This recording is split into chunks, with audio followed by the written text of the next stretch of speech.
seperti itu. Tapi secara normatif ya harus lebih baik seperti itu ya. Nah, itu.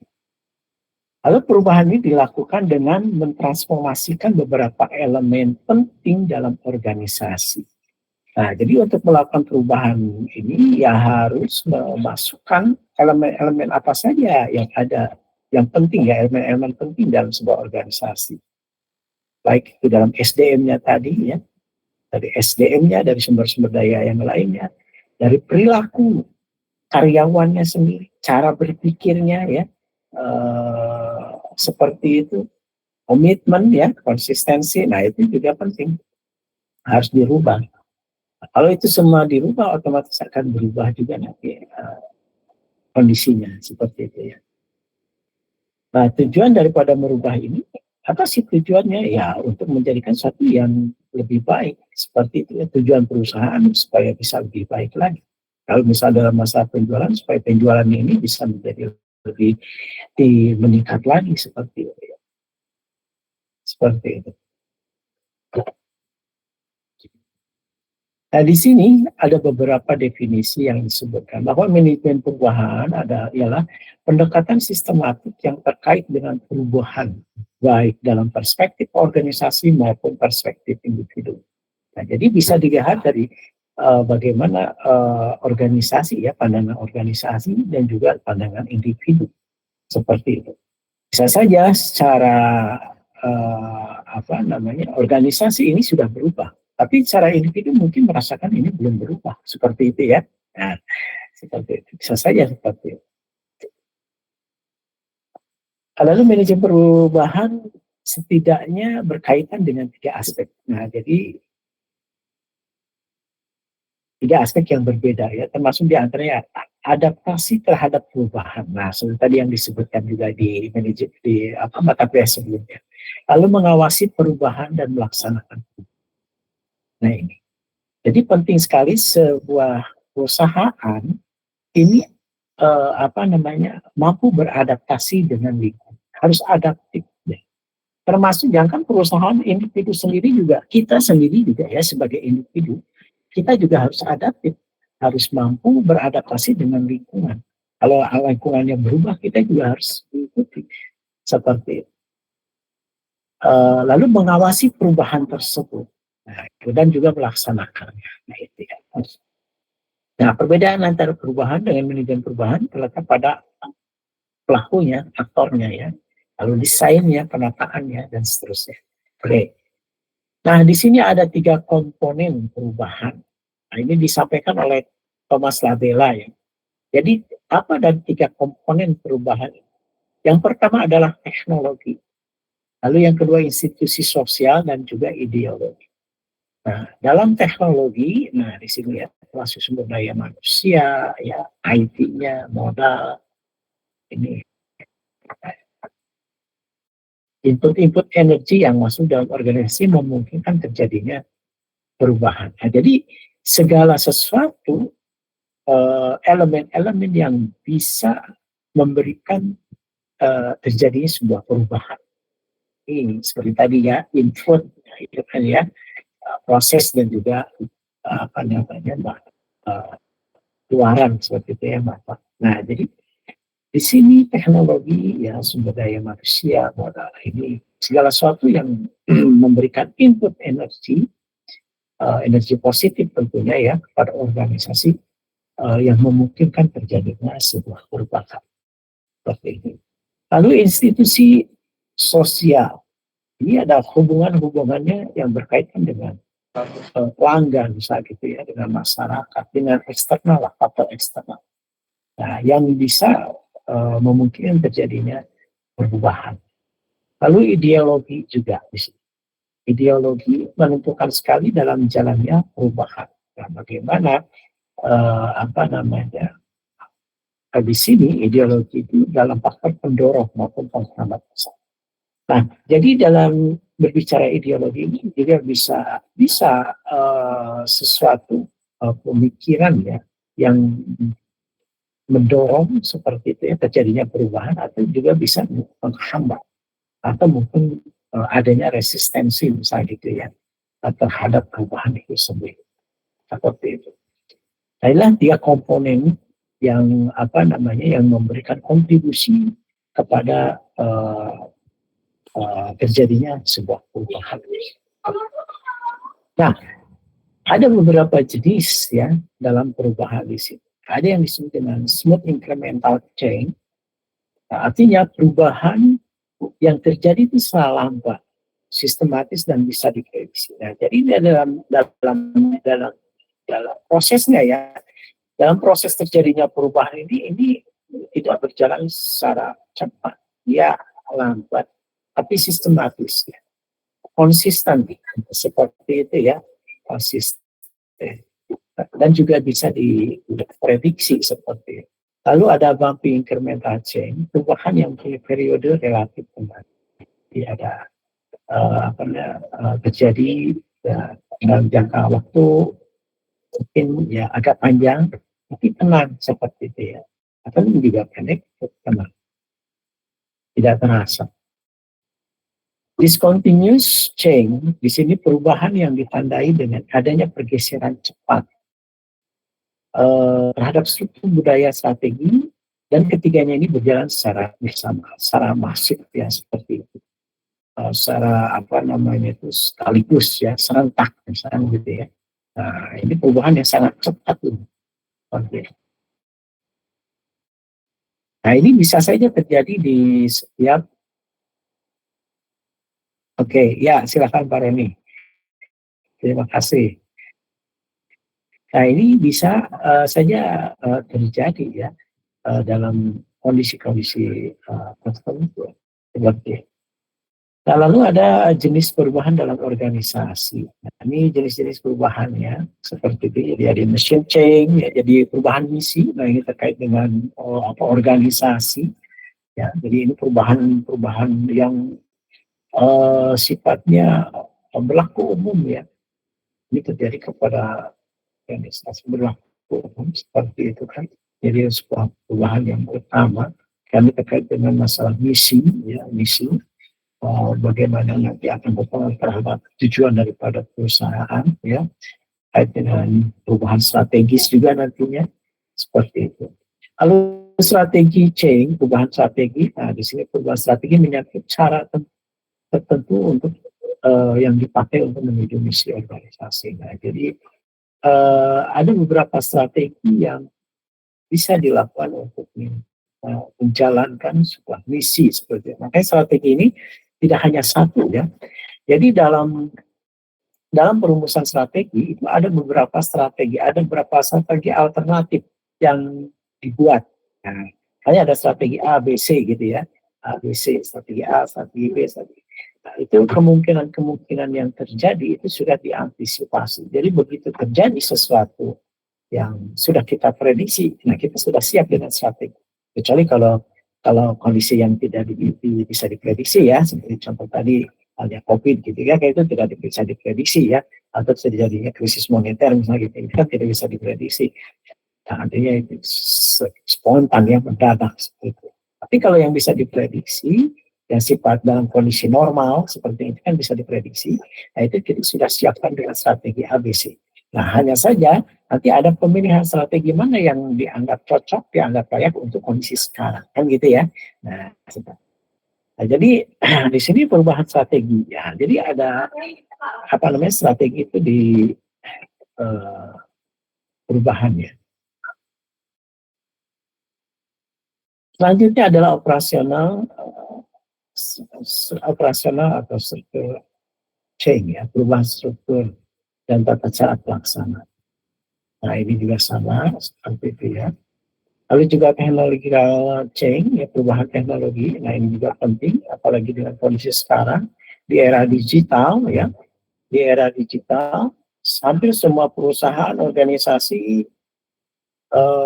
sudah menggunakan komputer, sudah menggunakan internet, sehingga informasi ini cepat seperti itu ya. Apalagi sekarang ini untuk pengambilan keputusan yang dianggap harus cepat, pengambilan keputusan otomatis dibutuhkan big data. Nah, jadi untuk mendapatkan data-data ini juga sudah semakin mudah, sehingga bisa mengambil sebuah keputusan yang cepat dan juga bisa dilakukan secara mandiri seperti itu. Nah, sehingga perubahan teknologi ini ya misalnya baik itu dalam perangkat kerasnya ya hardware-nya maupun software-nya seperti itu. Nah ini sangat penting dan otomatis perubahan ini untuk melakukan perubahan itu ya tentunya tidak lepas dengan biaya cost ya teknologi ya tentu cost-nya akan besar. Itu juga menjadi pertimbangan daripada manajemen. Makanya dalam perubahan ini ya sebagian perusahaan ada yang mau melakukan tapi ada juga yang tidak dikarenakan cost-nya yang sangat besar. Tapi bagaimanapun juga yang namanya perubahan ini penting. Apalagi dengan zaman sekarang ini yang serba cepat gitu ya terjadi perubahan sehingga dibutuhkan inovasi-inovasi baru, inovasi-inovasi ya dengan cepat gitu. Makanya kalau kita perhatikan banyak produk-produk misal gitu ya, produk-produk yang itu cepat sekali berubah ya, hanya berubah, ada inovasi. Seperti contoh misalnya HP aja misalnya gitu, handphone ya, itu banyak sekali perubahannya gitu ya, banyak inovasi-inovasi seperti kendaraan juga gitu, karena ya itu untuk untuk memenuhi atau menjawab daripada keinginan masyarakat konsumen. Kalau tidak dilakukan seperti itu nanti akan ketinggalan. Jadi ya tujuannya persaingan. Bagaimana perusahaan untuk bisa memenangkan persaingan. Lalu attitude dan behavior of personal change ya. Di sini merubah perilaku orang. Nah ini juga penting sekali. Jadi jenis perubahan itu adalah merubah perilaku orang. Paradigma ya, mindset daripada karyawannya, misalnya orang-orang yang ada dalam organisasi. Karena tidak semua orang itu setuju dengan adanya perubahan, tidak setuju dengan adanya perbaikan, misalkan gitu ya. Apalagi untuk karyawan-karyawan atau misal untuk level middle top management misal gitu yang sudah merasa nyaman dengan posisinya untuk melakukan suatu perubahan lagi itu mereka kadang ya agak enggan seperti itu ya karena akan mengusik kenyamanan kan gitu ya nih ya. Ada yang begitu seperti itu juga walaupun tidak semua. Dan selanjutnya adalah model daripada perubahan itu sendiri. Jadi model-modelnya di sini ada tiga. Ada tiga model yang disampaikan. Nah tentunya bisa saja model ini juga akan berubah ya, akan bertambah, berkembang seperti karena yang namanya teori seperti tadi yang disampaikan Bu Eva ya terkait dengan prinsip dasar manajemen kinerja menambah. Siap Pak. Dan juga apa yang tadi saya sampaikan juga terkait dengan proses ya. Nah, karena yang namanya teori itu berkembang. Teori itu tidak stagnan ya, seperti itu, dinamis ya. Mengikuti perkembangan. Seperti contohnya pemasaran. Pemasaran dulu yang dilakukan secara konvensional door to door, face to face misalnya gitu ya, mouth to mouth. Sekarang kan sudah secara online. Orang sekarang udah lebih mengarah kepada online.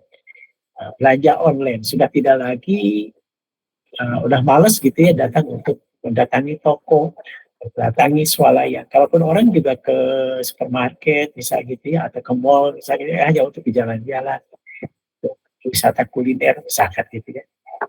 Tapi banyak sekali yang belanja gitu ya itu dilakukan secara online karena sudah nyaman di sini. Nah seperti itu ya. Jadi teori itu akan berkembang.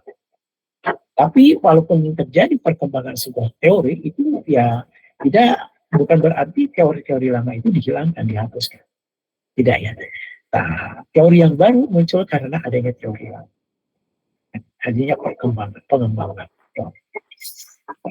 Nah, itu yang menjadi dasar ya munculnya teori baru. Nah, sama hal juga dalam hal model perubahan. Jadi di sini ada tahap unfreezing ya. Tahap unfreezing.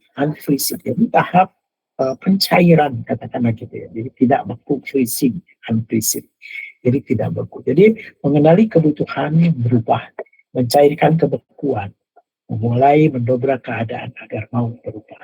Seperti itu. Jadi bagaimana di sini eh, untuk melakukan satu perubahan itu kita mengenali itu dari apa kebutuhan apa misalnya. Kita kebutuhannya apa untuk berubah itu. Kita mau berubah ini tujuannya untuk apa? Kebutuhannya untuk apa? Nah, harus jelas konsepnya seperti itu. Lalu mencairkan kebutuhan yang ada seperti ya. Kita mulai melakukan perubahan dan beberapa keadaan ya seperti itu. Lalu tahap yang kedua, tahap change or transition, artinya berubah, transisi ya, transisi menuju kepada perubahan. Nah, di sini mencoba membuka upaya untuk menciptakan keadaan baru yang diharapkan dan memulai transisi seperti itu. Lalu yang selanjutnya adalah tahap freezing or refresh. Nah, ya. Oke. Nah, ini apa namanya, bisa perubahan itu adalah menyulam perubahan, artinya menutupi ya kekurangan yang ada, bisa gitu ya, melakukan perubahan itu. Atau bisa melakukan perubahan total seperti itu.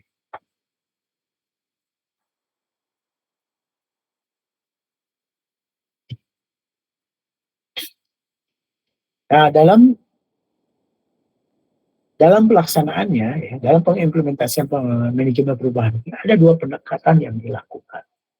Jadi bisa perubahan itu direncanakan, seperti tadi yang disampaikan ya. Jadi perubahan itu bisa direncanakan. Ya. Bisa juga terjadi karena darurat ya, jadi spontan seperti itu, mendadak seperti. Nah, jadi ini tergantung dari kondisinya tadi, lingkungannya tadi ya, karena yang harus adaptif dengan lingkungan. Kalau seandainya perubahan-perubahan yang diakibatkan karena kekurangan apa namanya itu,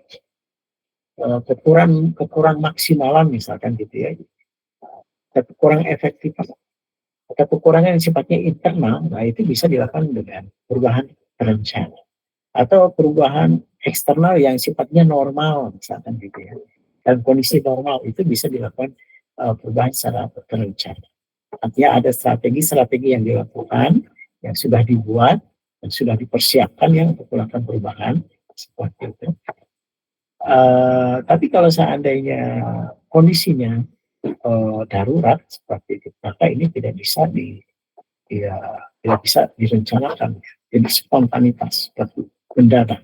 Nah di sini perusahaan harus gerak cepat seperti itu ya, harus siap dengan kondisi seperti itu yang serba mendadak ya, seperti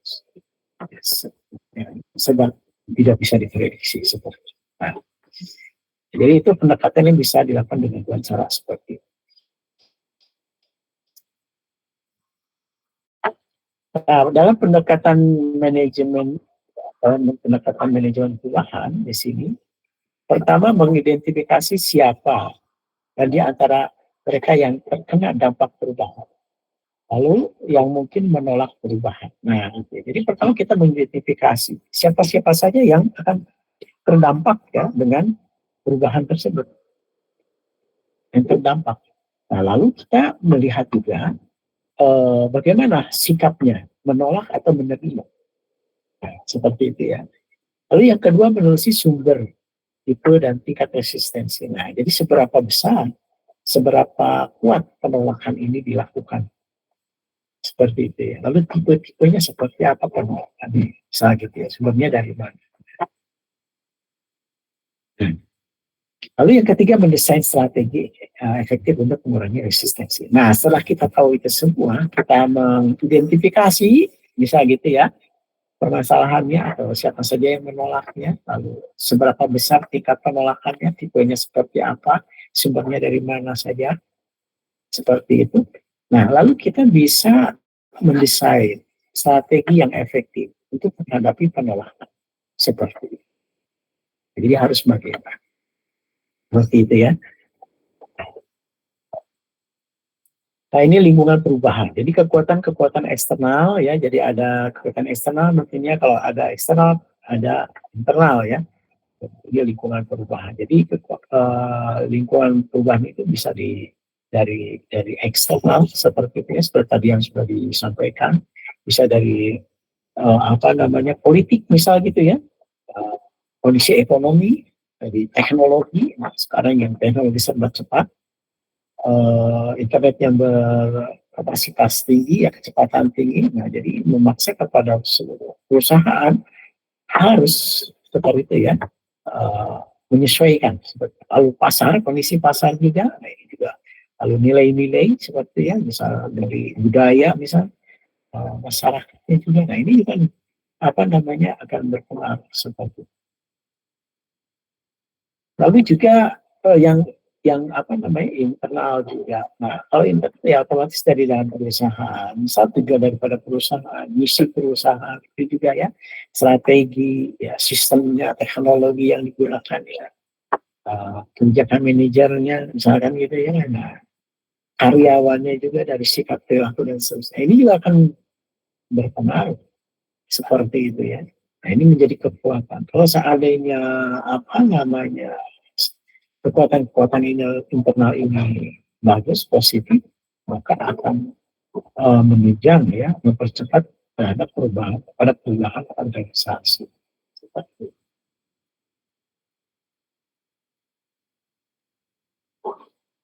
Nah, dalam penanganannya ada yang prosesnya perubahan secara reaktif, ada juga yang perubahan direncanakan. Sama halnya dengan tadi ya. Jadi reaktif, begitu ada perubahan langsung, misalkan gitu spontan gitu dijawab gitu ya, direspon ya. Tapi ada juga yang memang sudah direncanakan, sudah disiapkan training seperti itu penanganannya. Nah, mengapa harus berubah? Ini pertanyaan yang mendasar. Gitu. Mengapa harus berubah? Ya jelas, untuk menjadikan sesuatu yang menjadi lebih baik, yang gitu ya, baik menjadi ya, efektif untuk menjadi yang maju, seperti itu ya, ya tentu harus berubah. Karena itu sudah sunatulahnya. Uh, uh, Makanya uh, dalam apa di agama Islam ya disebutkan bahwa Allah tidak akan mengubah nasib satu kaum jika kaum sendiri tidak mengubahnya. Artinya kita itu diperintahkan untuk melakukan perubahan, untuk bekerja. Nah, bekerja juga itu sama dengan kita melakukan perubahan. Kita bekerja untuk menjadikan ya apa namanya suatu kondisi menjadi lebih baik. Misalnya, gitu. Ya kondisinya banyak macam ya, kondisi sosialnya bisa gitu, ya, kondisi ekonominya ya, kondisi yang lainnya, termasuk kuliah misalnya. Bapak-bapak ini kuliah, nah ini juga menjadi satu yang lebih baik. Artinya untuk bisa melakukan satu perubahan. Nah, karena kalau tidak berubah, walaupun kita tidak melakukan perubahan, perubahan itu akan tetap berjalan. Seperti itu ya. Makanya ada seleksi alam. Ada seleksi alam. Kalau seorang, kalau baik itu perusahaan, organisasi maupun individu yang tidak mau melakukan perubahan, maka dengan sendirinya dia akan hilang, akan musnah, akan kalah ya. Sebagaimana seleksi alam kan gitu ya. Nah, nah ini dampak jika tidak ada manajemen perubahan. Oke, saya rasa bisa dipahami ya. Nah, ini hal-hal yang terkait dengan perubahan. Jadi adanya penyesuaian, ya adaptasi, nah ini penting juga. Ada penyesuaian, ada adaptasi dan keadaan yang baru seperti itu. Lalu perbaikan proses mengejar kemajuan seperti itu ya. Nah, seperti halnya juga di sini ada sebuah gambar ya dinosaurus. Nah ini juga karena ada perubahan ya, sehingga ya bagi yang tidak bisa beradaptasi akan hilang seperti itu kan musnah. Nah ini ada beberapa contoh ya penemuan-penemuan yang bisa merubah dunia. Seperti yang sudah kita pahami ya sejak dulu. Ini banyak sekali. Saya rasa tidak hanya dua, ya banyak lah ya, masih banyak. Apalagi yang sekarang yang terbaru juga. Ini contoh, salah satu contohnya ini saja lah. Selanjutnya adalah kepemimpinan. Nah, kepemimpinan ya. Jadi kalau kepemimpinan ini ya ini merupakan sebuah apa namanya eh, sebuah aktivitas lah kan gitu ya, sebuah aktivitas untuk mengarahkan gitu kan ya, membimbing mengarahkan eh,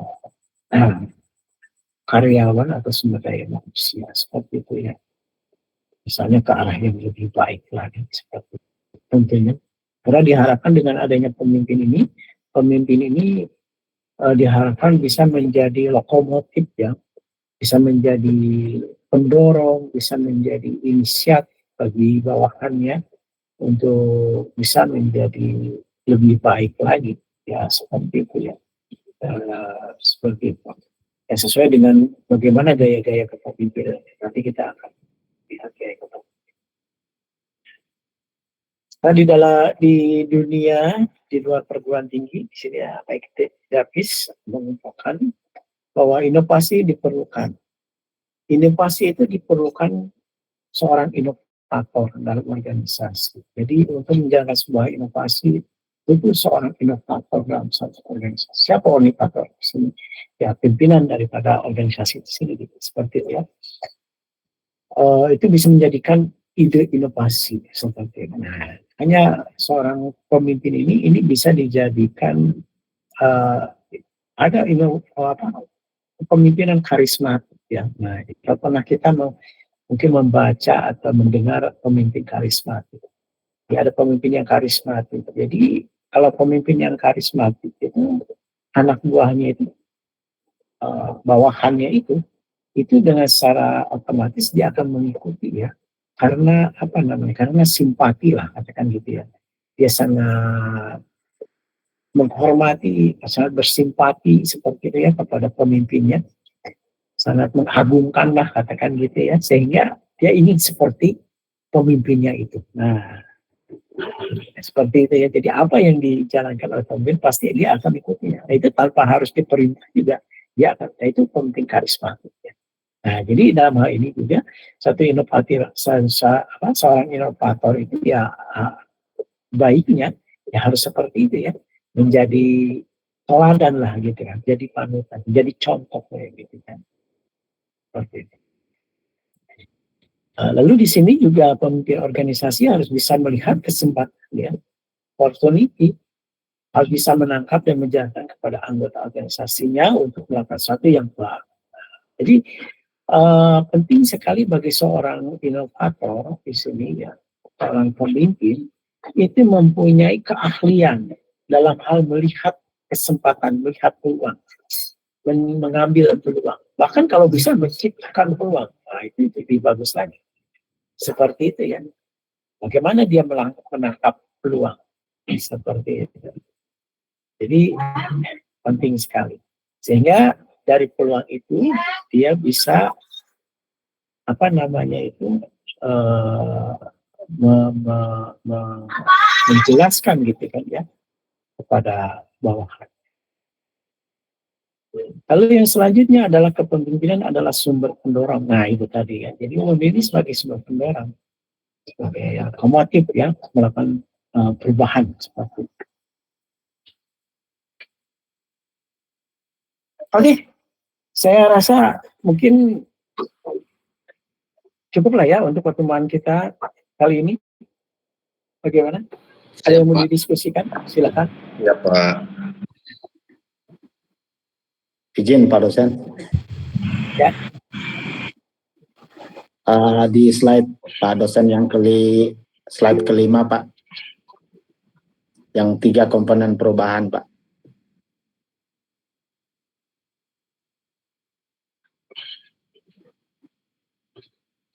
Ya. Ya Pak. Saya terima kasih untuk pemaparan Pak dosen malam hari ini untuk manajemen perubahan. Saya tertarik di slide kelima ini Pak dosen, ideologi yang isinya adalah value, nilai, kemudian belief, kepercayaan, dan knowledge ilmu pengetahuan. Ternyata dalam komponen ini ternyata bisa memberikan faktor kemajuan atau pendorong, tetapi bisa juga memberikan satu penghambat untuk perubahan, Pak. Apakah mungkin karena di dalam ideologi ini mungkinkah Pak dosen itu mengarah atau mengacu ke orangnya, Pak, sebagai yang menjalankan perubahan ini, sehingga bisa jadi perubahan bisa terjadi, bisa didorong ke arah lebih baik, ataupun bisa jadi sebaliknya, Pak dosen. Demikian Pak dosen, izin. Terima kasih. Ya, baik. Pak Harmon, terima kasih. Ya, jadi terkait dengan perubahan ini, ya, untuk perubahan ini itu bisa mengarah kepada perubahan yang baik, ya, bisa juga mengarah kepada perubahan yang tidak baik, ya, yang buruk, tergantung daripada individunya itu tadi, tergantung daripada individunya. Nah, jadi dalam hal ideologi ini, baik itu nilai, ya, nilai, lalu kepercayaan dan juga pengetahuan dari orang-orang, ya, seperti itu, ya, yang termasuk dalam ideologi ini. Nah, itu bisa mengarah kepada itu tadi. Tergantung daripada individunya. Apakah individunya ini mempunyai kepentingan, bisa gitu ya, kepentingan sebuah organisasi, katakanlah gitu ya, kepentingan untuk melakukan perubahan yang ke arah yang lebih baik, atau kepentingan ke arah perubahan yang lebih buruk. Seperti itu, karena masing-masing mempunyai kepentingan tadi, ya. Jadi apakah mengarah kepada perubahan yang baik atau perubahan yang buruk? Nah, tergantung dari kepentingannya itu tadi. Kalau misalnya orang-orang yang mempunyai kepentingan yang baik, ya, kepentingan baik untuk kepentingan perusahaan, misalnya gitu ya, otomatis ini akan mengarahkan kepada perubahan yang baik pula. Tapi kalau seandainya perubahan ini, individunya ini mempunyai kepentingan yang tidak baik, seperti bagi perusahaan, ya, tidak baik bagi perusahaan, tapi baik bagi dirinya, nah, gitu ya. Karena kan baik bagi dirinya, tapi tidak baik bagi perusahaan. Ya, yang tidak baik seperti itu, ya, yang baik menurut dia, gitu, untuk kepentingan dia. Nah, otomatis akan mengarahkan kepada perubahan yang tidak baik seperti itu, ya, bagi perusahaan. Nah, jadi di sini bagaimana orang itu mempunyai kepentingan seperti itu. Nah, seperti halnya juga seperti tadi yang saya sampaikan, contoh, ya, banyak sekali manajer seperti itu yang melakukan penolakan, atau bahkan mungkin pegawai yang lainnya yang di bawahnya itu melakukan penolakan terhadap adanya perubahan. Dikarenakan apa? Dikarenakan kepentingannya terusik, misalkan gitu ya. Nah, di mana dia sudah dalam kondisi zona nyaman, saya gitu ya, seperti itu, ya, sudah bisa mendapatkan segalanya di situ, lalu harus dirubah. Nah, yang akhirnya itu akan mengganggu kenyamanan dia di situ. Nah, maka dia menolak untuk melakukan perubahan. Nah, seperti itu, ya. Sehingga ideologinya di situ, ya, menjadikan sebuah ideologi yang menolak perubahan, seperti itu. Menolak perubahan. Karena kan ya itu tadi, ada wilayah dia yang terusik, katakan seperti itu. Tapi kalau bisa bagi mereka yang tidak mempunyai kepentingan itu, mereka hanya berpikir untuk kepentingan kebaikan perusahaan, maka tidak akan ada masalah. Mau perubahan seperti apa, dia akan setuju, akan mengikuti seperti selama itu untuk kepentingan perusahaan, kemajuan perusahaan. Seperti itu. Nah, gitu ya. Hanya perubahan ini bisa juga perubahannya ke arah baik, bisa juga ke arah buruk. Nah, bagi orang-orang yang memiliki kepentingan tadi, nah justru ini tentunya akan menghambat perubahan daripada perubahan untuk kepentingan perusahaan. Nah, di mana dia memiliki pengetahuan, ya, dia akan gunakan pengetahuannya bagaimana untuk bisa menolak itu semua. Bagaimana dia untuk bisa mempertahankan posisinya dia. Begitu juga kepercayaannya yang diberikan dia itu juga akan disalahgunakan. Hanya ada penyalahgunaan jabatan jadinya seperti itu. Oke, Pak Harmon. Baik Pak, terima kasih Pak dosen untuk pencerahannya Pak. Baik, ada lagi yang lain? Sebelum kita akhiri, saya rasa cukup lah ya. Iya Pak. Ya, cukup Pak. Jadi nanti Cukup aja, cukup ya. Cukup aja. Oke, baik. Jadi nanti kalau seandainya kepada ketua kelas nih, tolong ketua kelas nanti tolong di ini ya, di share gitu. Di grup. Berupa di mana jadi? Nanti kehadiran saya kirim ke WA Bapak. Ya. Di-mute dong yang lainnya. Saya tunggu ya. Silakan bagi teman-teman yang lain nih, teman-teman mahasiswa yang lain yang ingin berdiskusi, silakan ya. Kalau seandainya mau dilanjut, monggo seperti itu. Tapi saya mohon maaf, saya tidak bisa menemaninya ya, karena saya ada pekerjaan lain seperti itu. Jadi silakan saja kalau seandainya masih mau lanjut diskusinya. Oke, baik, terima kasih Bapak-bapak, Ibu-ibu semuanya. Semoga sehat selalu ya. Amin. Buat keluarga. Bagi yang jauh-jauh, saya mohon maaf, saya bisa sebutkan satu persatu, tapi saya tolong disampaikan pada keluarganya masing-masing ya, seperti itu. Semoga sehat selalu. Baik, kita akhiri dengan baca hamdalah.